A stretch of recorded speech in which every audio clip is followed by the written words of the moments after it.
Islam. Mereka tahunya Nu'aim itu sama kayak mereka.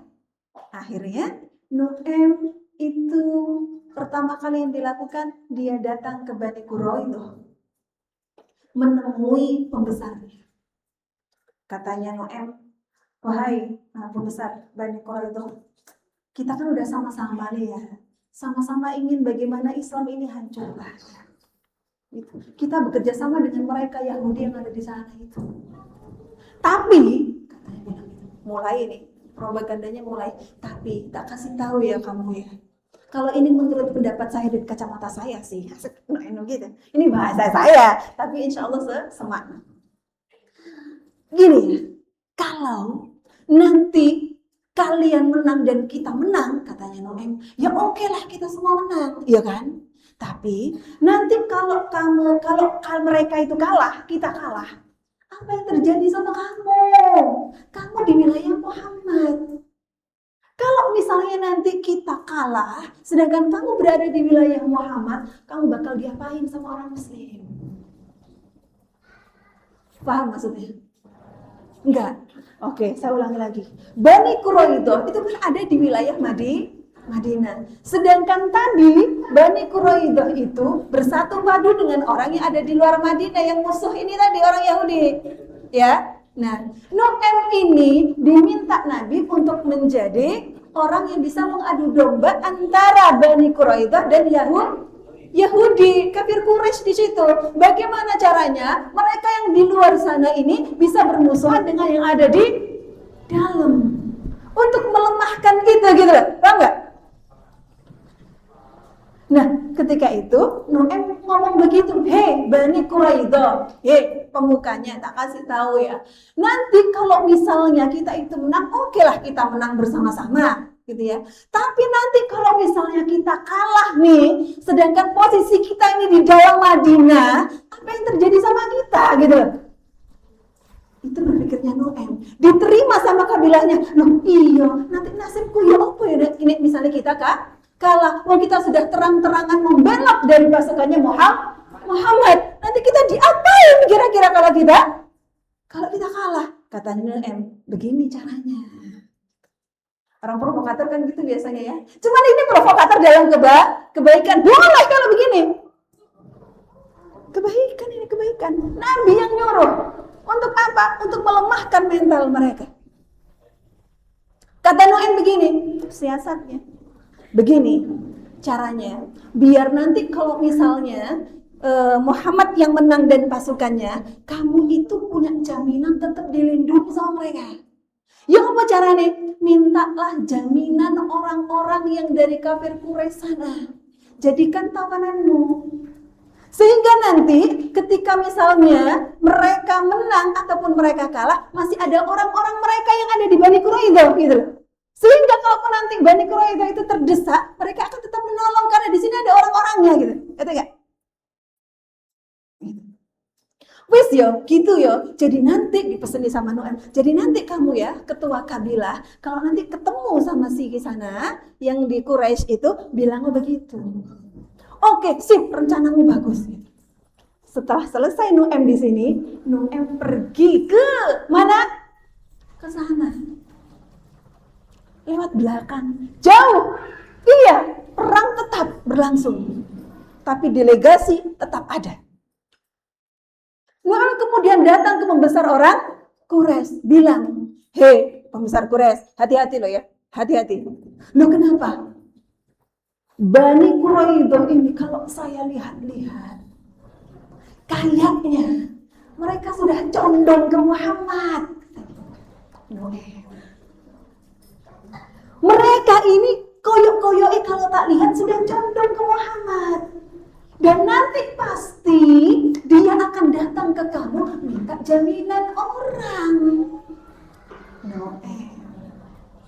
Loh gitu kan Nu'aim? Iya bukti Noah. Nanti dia akan datang ke kamu minta jaminan orang. Wis yo tak kandani katanya. Pergilah Nu'aim. Kemana? Ke Nabi. Lapor wahai Nabi, tugas terselesaikan. Kita tinggal lihat bagaimana episode selanjutnya. Betul apa yang dikatakan Nu'aim.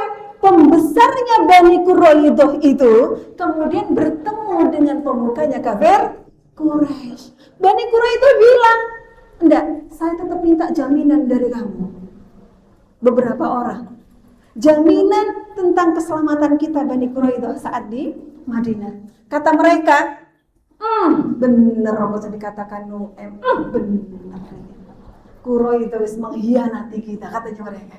Berhasil enggak? Berhasil enggak? Berhasil. Lalu apa yang terjadi di antara kubu mereka?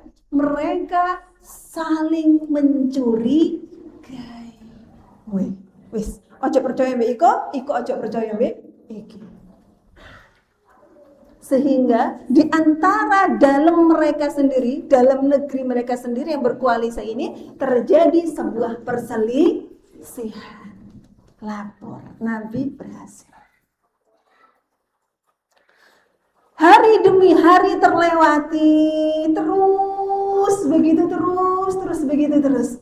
Sampai di satu titik Nabi kemudian mengangkat tangannya ke langit dan berdoa minta kepada Allah pertolongan.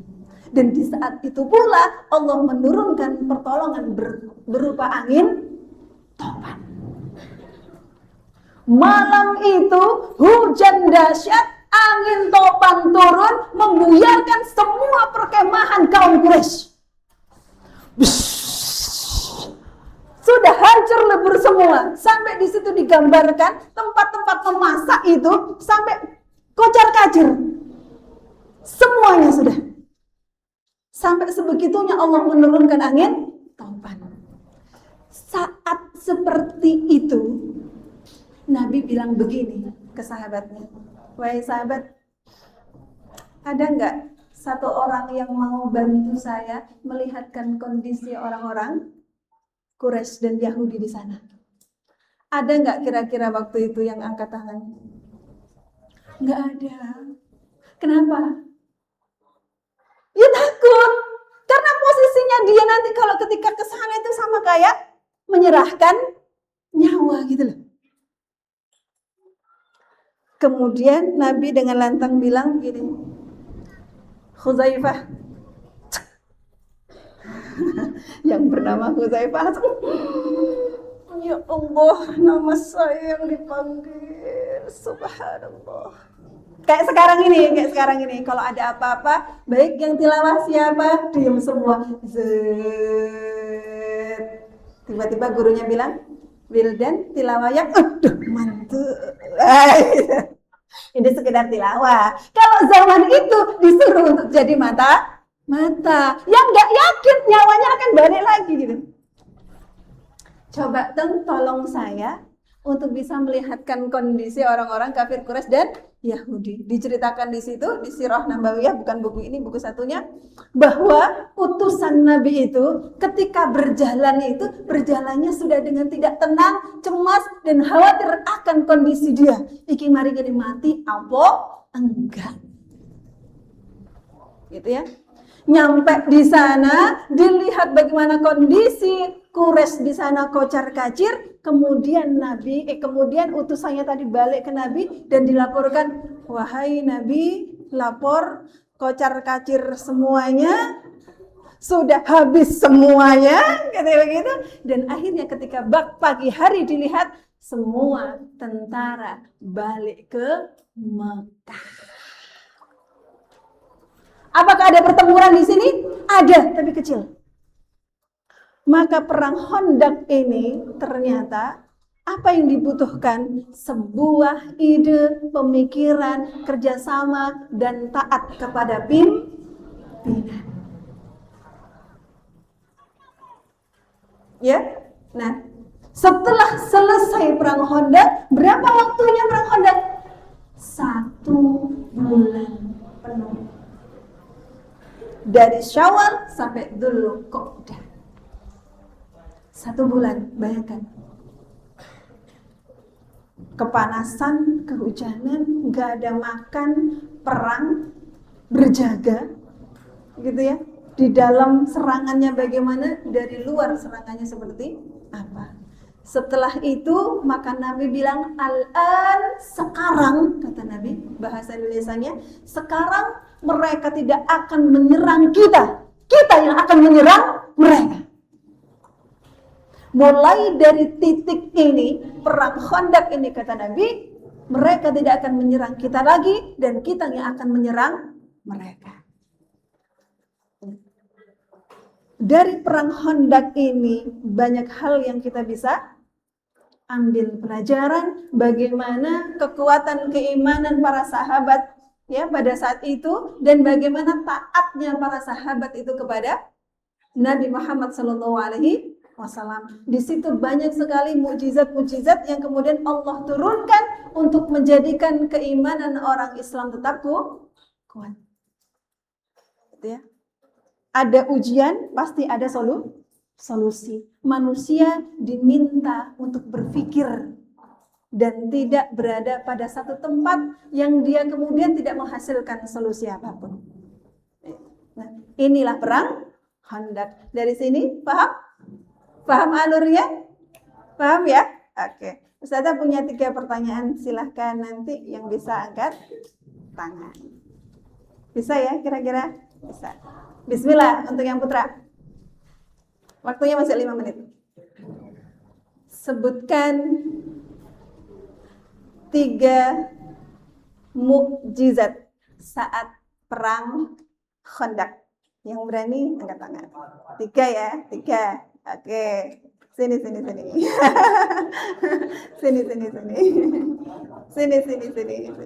Ya. Ada. 3 ya. Ya, di situ boleh. 1. Yang pertama makanan. Kenapa makanan? Di situ ceritanya Nabi membagikan makanan yang seharusnya jumlahnya itu sedikit, bisa sampai memenuhi perut semua sahabat yang berada di situ. Bagus. Yang kedua ada batu besar yang sangat sulit untuk dihancurkan, tapi saat Nabi mencobanya bisa sekali. 3 kali. Ya, oke. Terus yang terakhir ada itoban. Oke, tepuk tangan untuk Kak Zaki. Sini Kak Zaki, ada hadiah buat Kak Zaki. Buat tambahan beli takjil ya. Iya. Pertanyaan kedua untuk yang putri ya. Saya tak nyari pertanyaan dulu. Bismillah. Coba ceritakan kepada Ustazah, nggak usah lihat buku ya, tutup bukunya. Berapa kilo jaraknya, Farid? Berapa lebarnya, berapa dalamnya? Pembagian sahabat seperti apa? Berapa dan berapa? Saya tangannya di sini dulu. Ayo. 1. Kau boleh lihat ya? 1, 2, 3. Angkat tangan. Kok angkat tangan semua? Mbak, siapa ini namanya? Nahda ya? Bantu ya. Siapa yang angkat tangan duluan? 1, 3. 1, 2, 3. Siapa? Karma. Oke. Berapa Pak? Ya. Diri.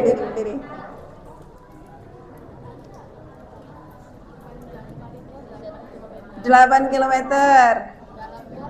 Dalamnya 3. Lebarnya 5, 10 hasta sampai 5 meter. Oke, tepuk tangan buat Mbak Arfa. Buat tambahan beli takjil ya. Selanjutnya ada yang putra. Pertanyaan terakhir. Sila ya. Bagus, sudah angkat tangan aja nih. Oke. Tadi kita tahu ada seorang sahabat yang diminta untuk menjadi utusan Nabi, ya, ke Bani apa tadi? Bani Quraidah. Mau ngapain? Siapa orangnya? Taktiknya bagaimana? Oke, Mas Wilda, tepuk tangan. Sini.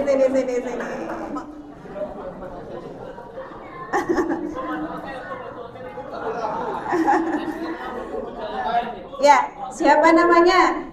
Nuaim. Apa yang dilakukan Nuaim? Ngecek itu putri dari Yahudi Islam. Ngecek itu putri Islam. Ngecek? Iya. Tugasnya bukan ngecek. Mengintai. Minta apa? Mengintai. Mengintai, bukan mengintai. Kalau Nuaim, bukan. Duduk dulu. Tangannya di anu dulu. Ya. Bukan yang itu. Loh, diam dulu ya. Kamu membuka jawaban ini. Iya. Siapa namanya? Di sana ngapain? Taktik yang dilakukan apa? Cek tangan dulu ya, diangkat dulu. 1, 2, Ustadz bantu ya. 1, saya tutup mata. 1, 2, 3. Siapa?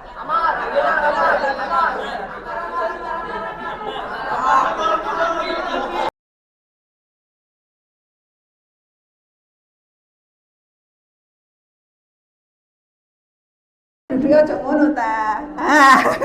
Ulangi. 1, 2, 3. Oh iya, Tuhan Amzar sini. 3 hal ya. Namanya siapa? Kesana ngapain? Taktiknya bagaimana? Namanya Nuaim bin Abdullah. Di sana mengadu domba antara Bani Nuaim bin siapa? bin Abdullah. Nuaim bin siapa?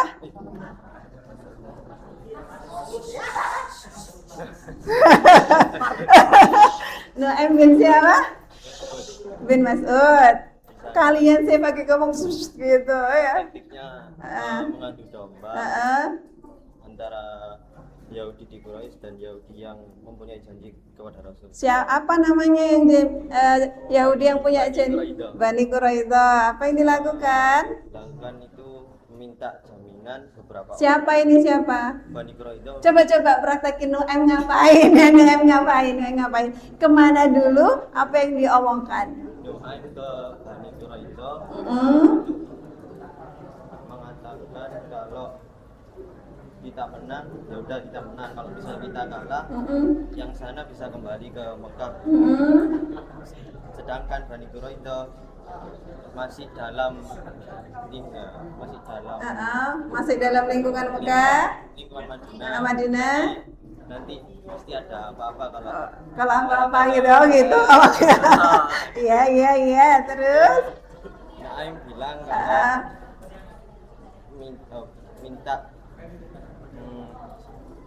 jaminan beberapa orang buat jaga Bani Quraidah kalau kalah. Iya. Itu Nuaim ke Minta jaminan kemana? Apa? Jaminan apa ini? jaminan ke orang Berubah Quraisy. apa? Berubah apa jaminan? Berubah orang. Orang, ya. Habis itu Nyambung nggak? Masih inget ya? Oke, terus. itu Nuaim ke Quraisy. Ke Quraisy Mekah. Bilang kalau Bani Quraidah itu